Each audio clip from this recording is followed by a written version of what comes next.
Tozali bongo toujours pour continuer na message na biso oyo ezali révélation monene nkolo atie kati na bongo na biso po tolobela bana na Nzambe likambo ya bitumba ya makanisi na biso tokolongaka yango ndenge nini. Awa touti komona na mozindo Satan azali na force moko te na likolo na bongo na yo. Touti koloba likambo na motema. Motema ezali oyo euti na mwa ba grec babenga yango cardia. Elobeli biso boye. Oyo ezali kosala ke moto na état mental pe activité morale yango nde l'homme intérieur. Motema ya moto nde esika ba émotion ba posa ya mitema na biso. Posa moto azalaka nango. Ba perception, ba pensée, compréhension, raisonnement, paix, puissance na yango, conscience na ba intention na yango, la volonté ya moto, na imagination nyonso, wana nde evandi kati ya motema ya moto nyonso. Na yango ndeko, esengeli tozwa oyo nyonso evandi na kati na mitema na biso toizongisa nango epai ya manufacture ezali nini. Omoni ndenge batelefone ezali lelo, soki osombi telefone ebebi bakoyebisa yo ke zongisa telefone wana esika basalaki yango. Biso ngai na yo ndeko mobali, soki makanisi na biso ezali ya kobeba, soki ba imagination na biso ezali ya kobeba, esengeli tozongisela yango epai ya manufacture na biso.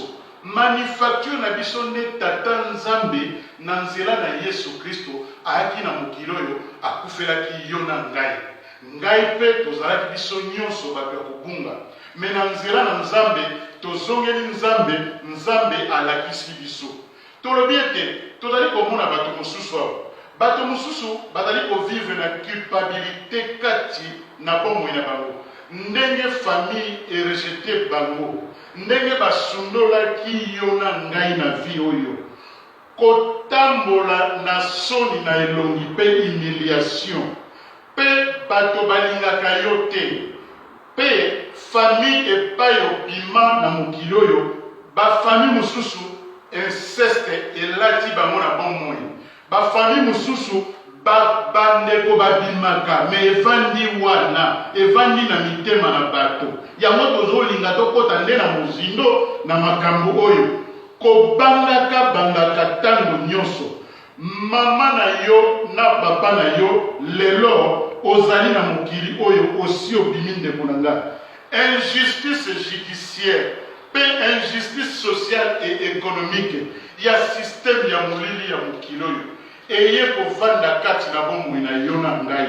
Me Nzambe alobeli biso boye oyo toyeba pe eloko mosusu awa, pe papa oyo atiaki mama na yo libumu na kati na yo atikala ata moke ko affirme yo te na vie. Okotambola ozalaka na kanda, ozotambola oza na confusion, pe otambolaka na confusion totale. Nkolo alobeli ngai nayebisa yo boye kolela te ndeko na ngai, Nzambe azali vrai papa na yo. Totangi awa Nzambe apesi yo esprit ya kobanga te, pe ozali na âme. Totanga na mokanda na Tite chapitre 3 8 elobeli biso boye, cette parole est certaine et je veux que tu affirmes ces choses afin que ces choses ont cru en Dieu s'applique à pratiquer de bonnes œuvres. Nkolo alingi biso mingi totingama na nkolo wana yende azala manufacture ya bomoi na biso po ete tozala ba oyo ndenge ya bengaki biso na mokili oyo. Amen. Nakanisi mama akozala na commentaire ou na analyse na yepe akopesa sur na sujet mama omoni ndenge nini. Biso ministère ezako na combattre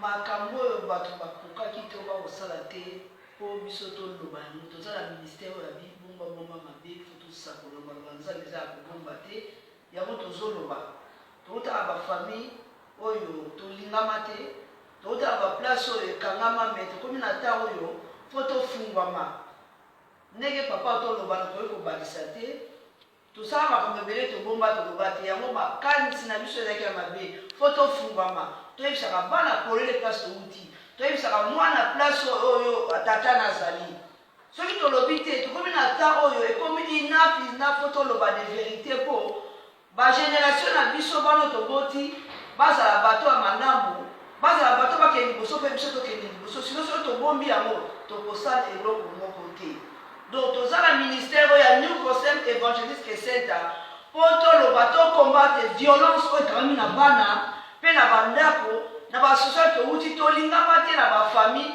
fo toyebisaka bana balingana mpo toprogresse tomona bolamu na nzambe mpe